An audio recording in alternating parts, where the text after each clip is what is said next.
Meus queridos irmãos e minhas irmãs, nós começamos hoje a liturgia da igreja com essa parábola tão bonita contada por nosso Senhor Jesus Cristo. Essa parábola aqui, que é uma continuação direta da parábola da semana passada, o mesmo capítulo 21 do Evangelho segundo Mateus. Vejam que o alvo são os mesmos, os sacerdotes e os anciãos do povo, ou seja, aqueles que dirigem a Assembleia Cristã, ou melhor, a Assembleia Judaica, e aqueles que dirigem as famílias.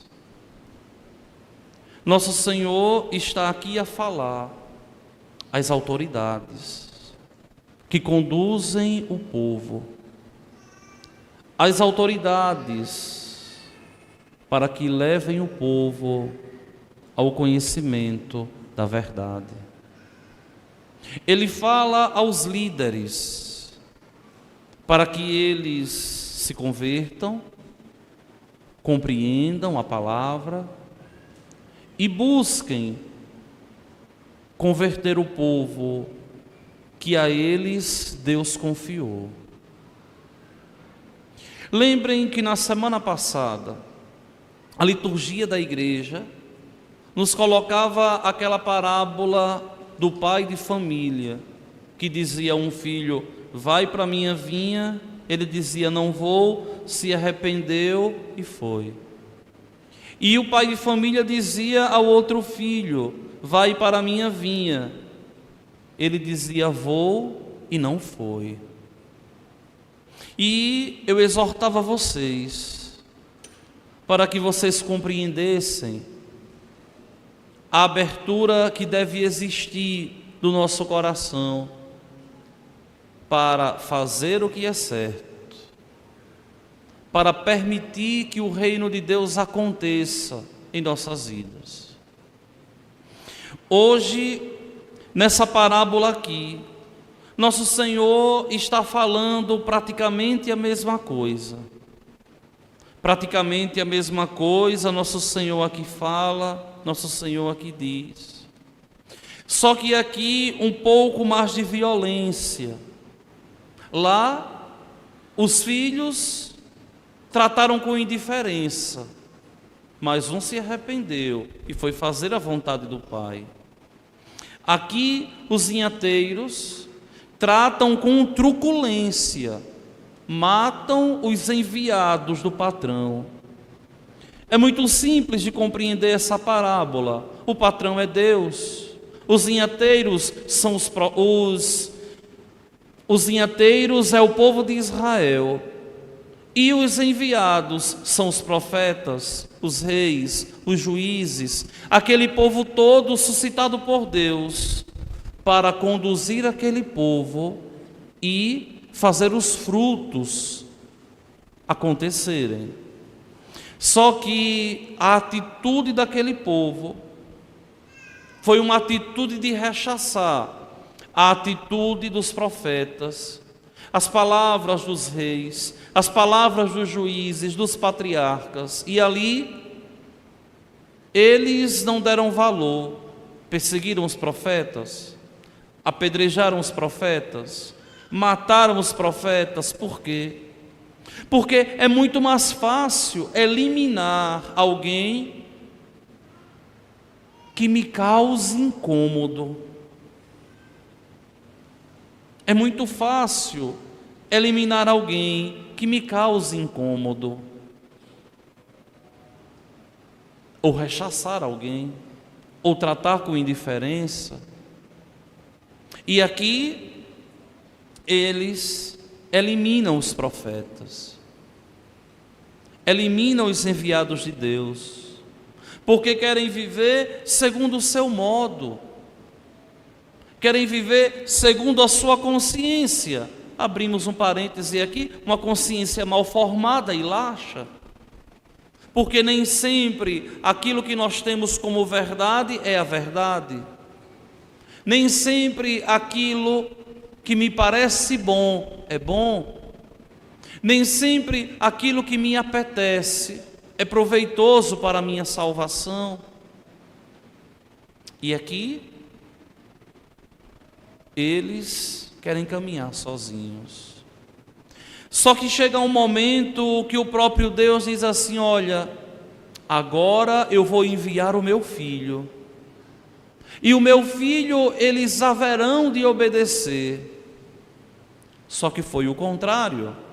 O Filho de Deus é enviado por Deus para recolher os frutos magnânimos que o povo de Deus deveria brotar, fazer frutificar. Eles rechaçam e matam o Filho de Deus para se apossarem da herança. É do jeito que nós queremos. Só que prestem atenção, esse pensamento aqui ainda continua nos dias de hoje. Quantas vezes nós queremos aniquilar a Deus?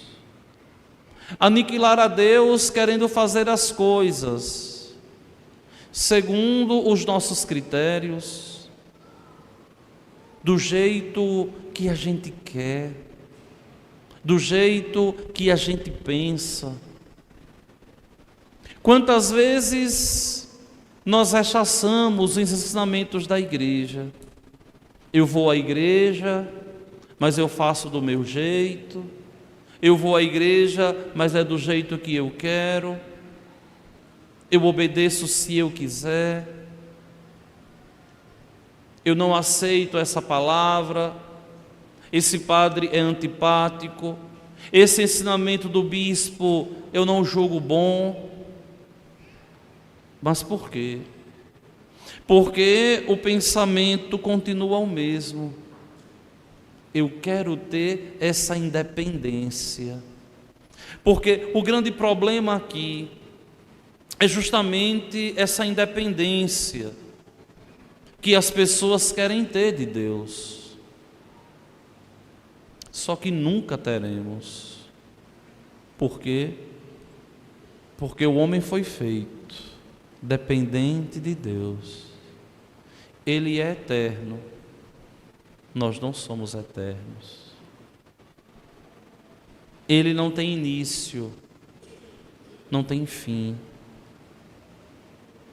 Se nós não vivermos nele, nós teremos fim. Ele tudo pode, nós nada podemos sem ele. Ele é o Senhor de tudo. Nós não temos senhorio em nada, nem na nossa vida. Então, é importante que nós cristãos tomemos consciência que a mesma problemática continua na história do povo de Deus. Eu vou caminhar segundo os meus critérios, segundo o meu modo de pensar, segundo o meu modo de agir. Só que não sou eu o condutor da minha vida. Quem deve me conduzir é Deus. Só que o ensinamento da liturgia de hoje nos fala a respeito de produção de frutos, frutos bons, que nós devemos entregar a Deus no tempo certo. Se eu perguntasse hoje aqui na igreja a vocês, o que é que vocês vêm produzindo de bom? O que é que vocês me diriam? Quais são os frutos bons que a vida de vocês, a vinha de vocês está produzindo? Porque nós somos feitos por Deus para praticarmos o bem, para fazermos o bem, para colocar os nossos dons, os nossos talentos à disposição da construção do reino de Deus. Quanta gente mesquinha com Deus, que não tem abertura do coração, que não tem um coração magnânimo para entenderem os propósitos de Deus, que não são os nossos propósitos. Quantas pessoas mesquinhas que não conseguem se doar a Deus. Dizer que é de Deus é muito fácil.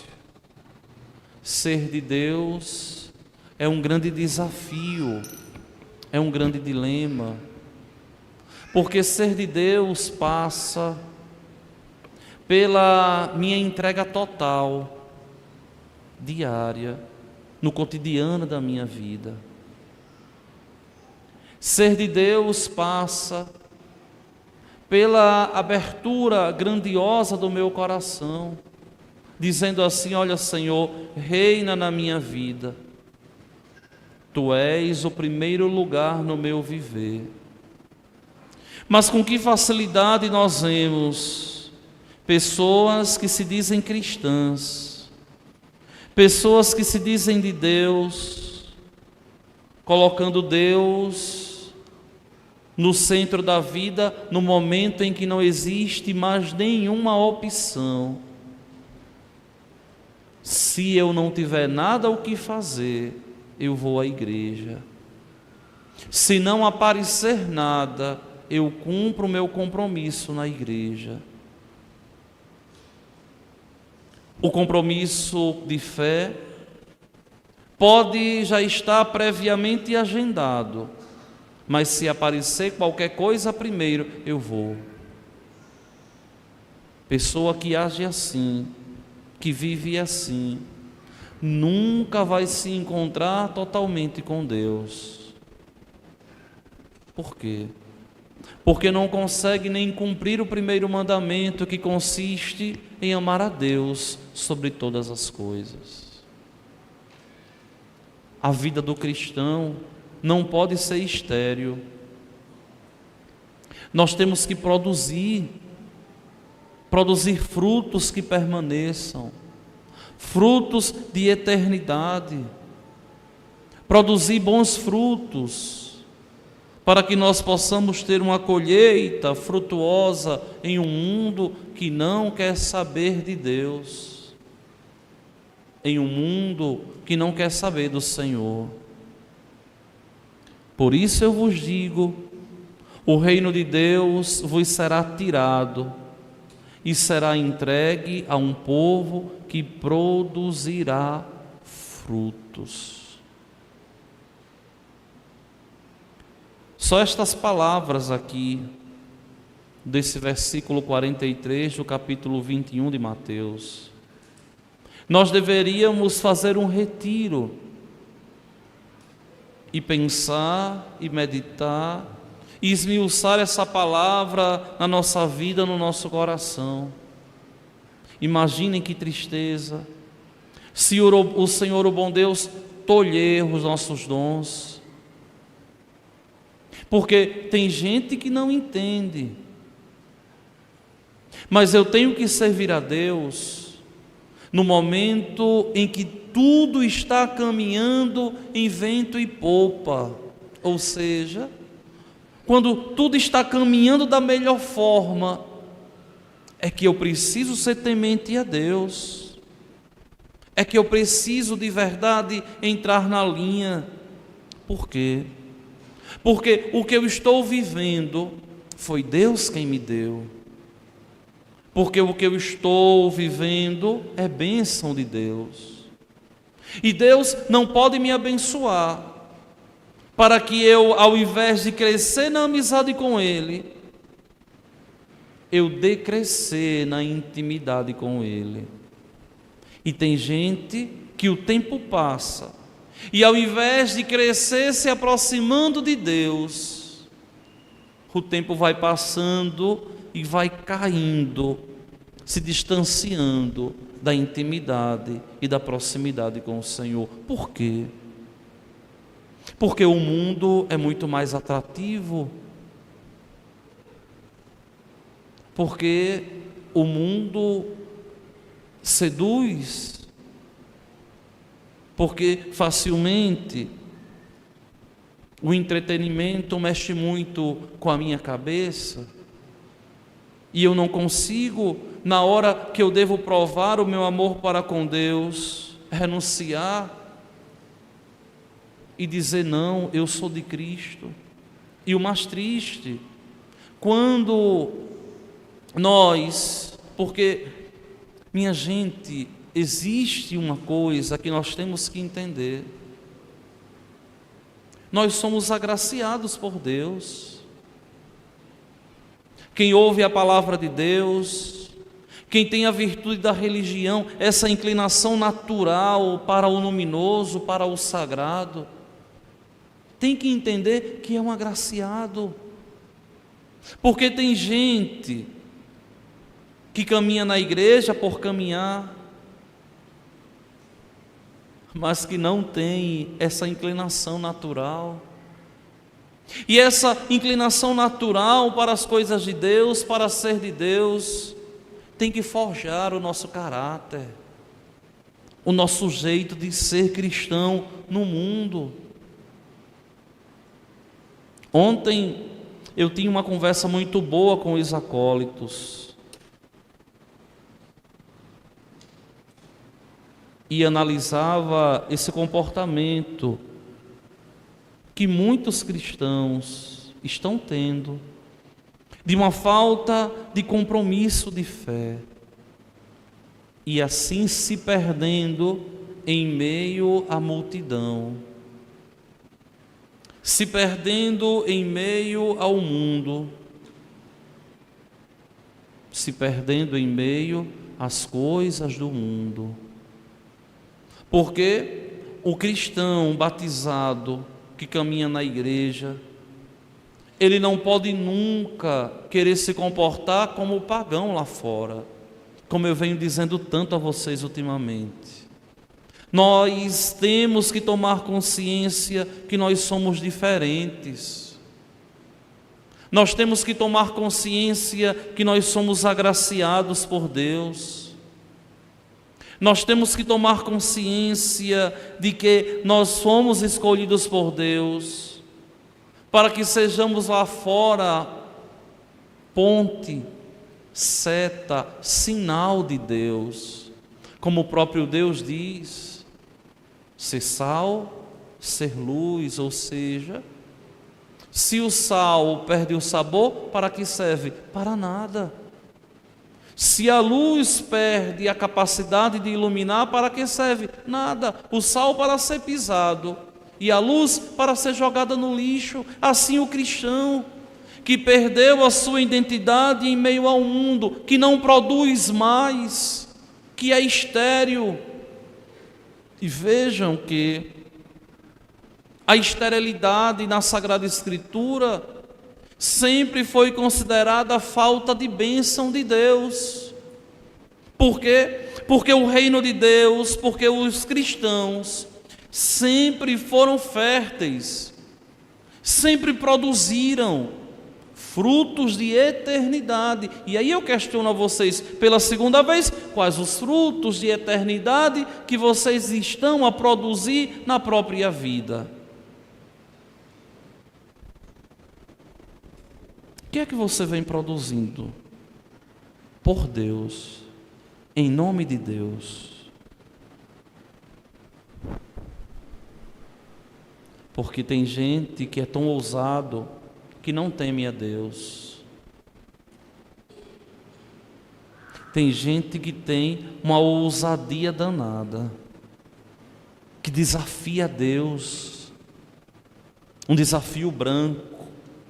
Eu faço de conta que está tudo bem, mas no íntimo do meu coração eu venho desafiando a Deus. Só que esse desafiar a Deus não fica impune, não fica de graça. E o homem prestará contas a Deus.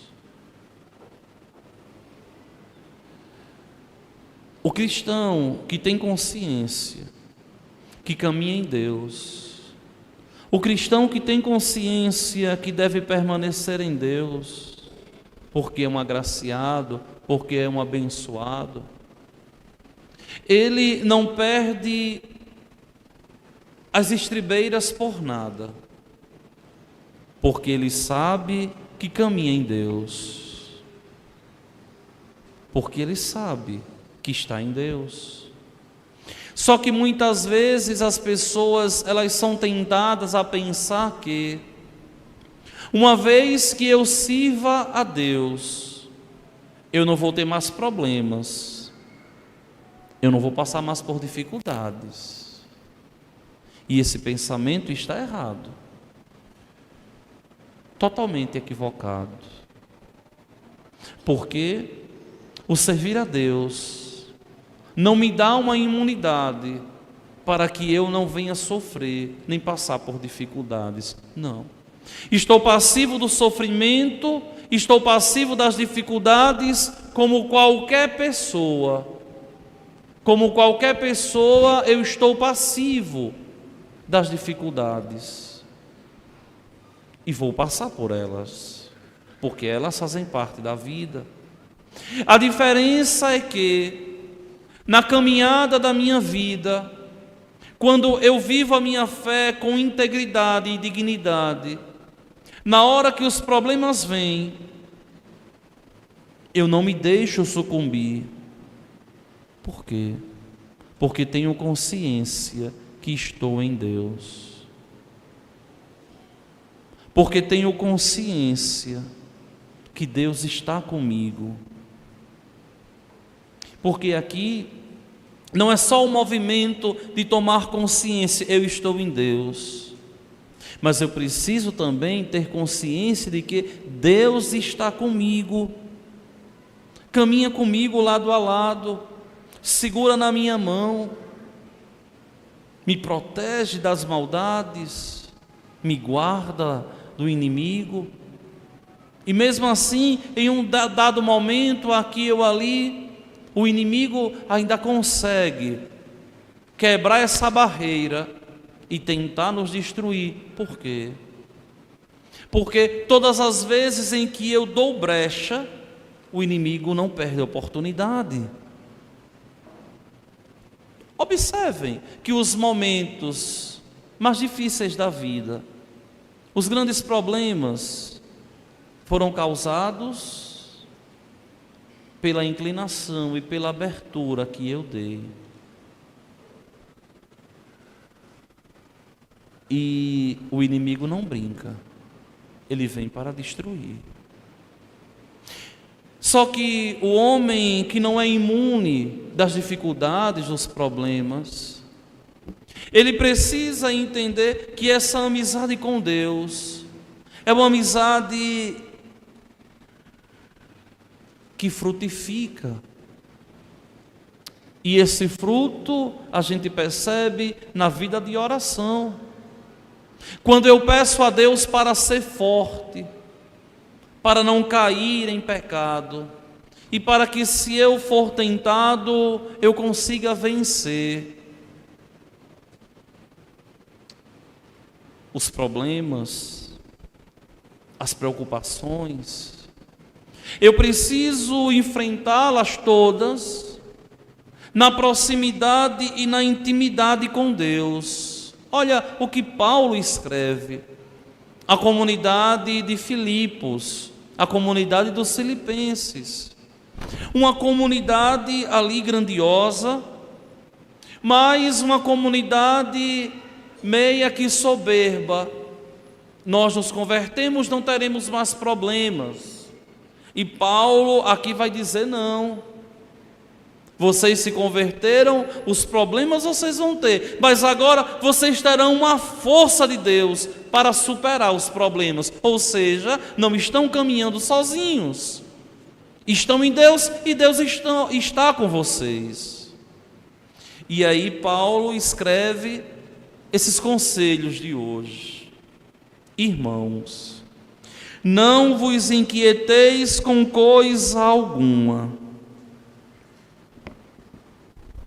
Nunca se viu um momento da história em que o ser humano vive uma inquietude tão grande.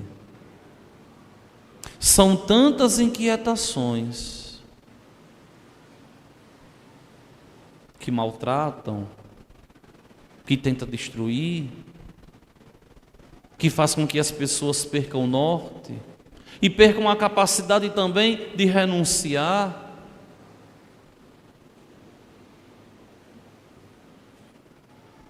Não vos inquieteis com coisa alguma. Se você vem inquieto,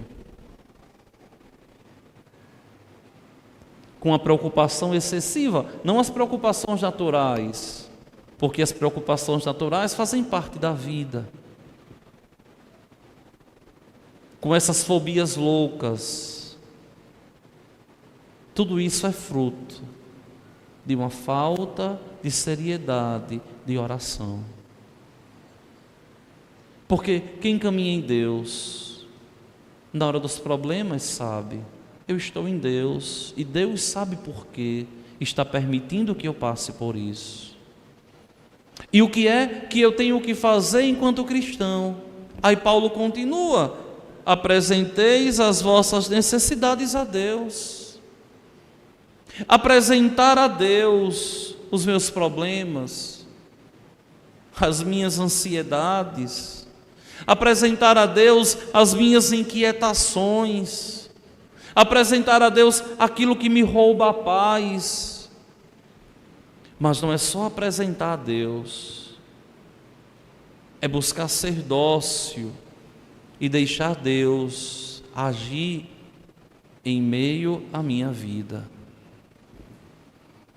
Muitas vezes nós vemos que as pessoas, elas perderam essa capacidade de associar a vida ao banquete eucarístico.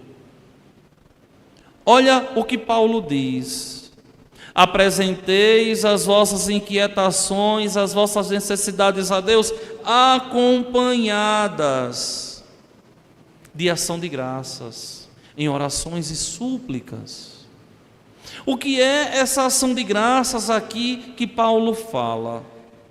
É o que nós estamos fazendo aqui. Eucaristia quer dizer ação de graças. É uma redundância, mas a gente usa missa em ação de graças. É uma redundância quando você pega esse folhetinho aí de música e tem aí depois do canto de comunhão, canto de ação de graças. Entrou no costume do povo, a gente conserva, mas que a ação de graça em si é a Eucaristia. A ação é um movimento. Eu tenho uma ação. De graças quer dizer, esse movimento que eu tenho é um movimento espiritual a Deus.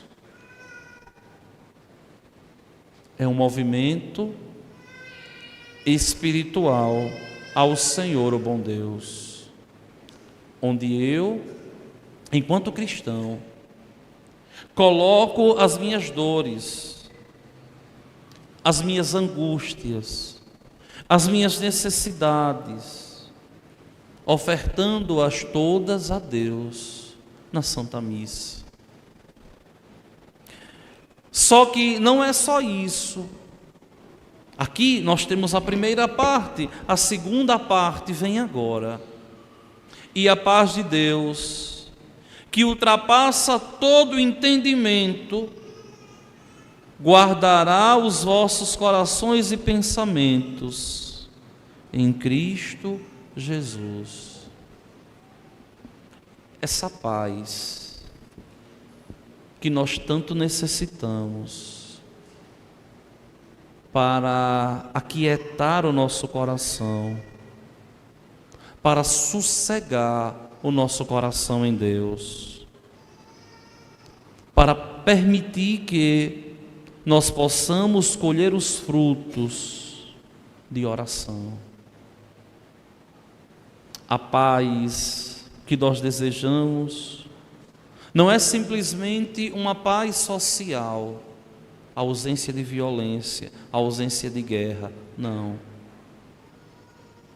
A paz que nós almejamos e tanto desejamos é essa capacidade de repousar o nosso coração em Deus. E aqui, só através da oração. Olha o exemplo de Maria. Passou por dificuldades, caminhou a vida toda em Deus, mas o coração nunca perdeu a paz. Vejam Jesus Cristo, nosso Senhor, Filho eterno do Pai grandiosíssimo, se aniquilou, se fez homem, se sujeitou à condição humana, foi incompreendido, xingado, cusparado, passou por tantas dificuldades, mas em momento algum perdeu a paz do coração no Pai. E vejam que nosso Senhor encontrava essa consciência e essa paz na oração. Porque esse equilíbrio só a oração é capaz de nos dar. Só uma oração diária, sistemática, dia após dia, me faz ter essa paz que não é adquirida por mim simplesmente, mas que é usufruída por mim porque Ele me deu. Eu vos dou a paz, a minha paz eu vos dou. A paz que deve estar no nosso coração é o shalom de Cristo, é o shalom de Deus. E eu repito pela terceira vez, essa paz nós só conseguimos se nós estivermos com a consciência tranquila de estarmos vivendo dignamente em Deus. Isso aqui serve para criança, para jovem, para adultos e para idosos. Essa paz tão própria de Deus, nós só usufruímos se vivermos totalmente inseridos na graça de Deus. E por que, Padre? Porque foi assim que o Senhor nos prometeu, porque foi assim que o Senhor nos deixou, e é assim que a igreja passa de geração em geração, esse amor único, grandioso de Deus por cada um de nós. Se existe uma dúvida que não pode nunca permear o coração do homem, é de que o homem não é amado por Deus. Porque o Deus nos ama com um amor incondicional, único, eterno. Só que não é Deus que precisa do nosso amor. Somos nós que precisamos amar a Deus acima de todas as coisas, para termos clareza a respeito do que é a vida, a respeito do que é o céu, a respeito do que é viver a eternidade em Deus. Que o Senhor, o bom Deus, nos ilumine, que a bem-aventurada Virgem Senhora Aparecida, padroeira desse nosso imenso Brasil, continue a interceder por nós, para que, levando uma vida santa, para que, buscando a proximidade com Deus, um dia tenhamos a alegria de chegarmos ao céu. Creio em Deus Pai,